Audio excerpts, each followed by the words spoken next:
kabanata ng unang sulat ni San Juan.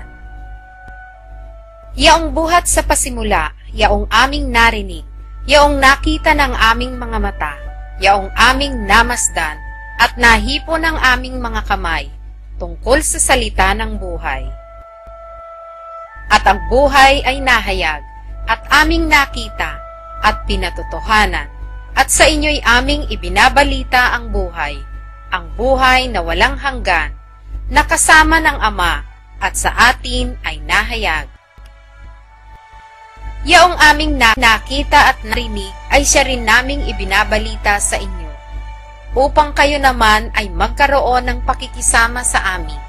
Oo, at tayo ay may pakikisama sa Ama at sa Kanyang Anak na si Jesucristo. At ang mga bagay na ito ay aming isinusulat, upang ang ating kagalakan ay malubos.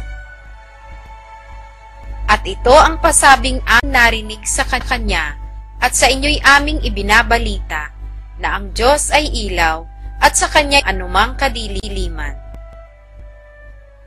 Kung sinasabi nating tayo'y may pakikisama sa Kanya, at nagsisilakad tayo sa kadiliman, ay nangagbubulaan tayo, at hindi tayo nagsisigawan ng katotohanan.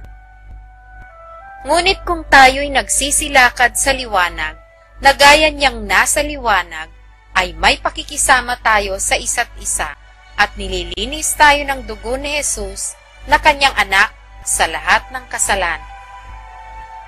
Kung sinasabi nating tayo'y walang kasalanan, ay ating dinadaya ang ating sarili, at ang katotohanan ay wala sa atin.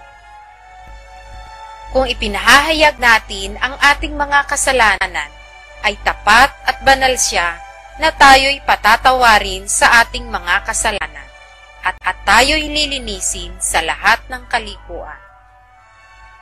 Kung sinasabi nating tayo'y hindi nangagkasala, ay ating ginagawang sinungaling siya, at ang Kanyang salita ay wala sa atin.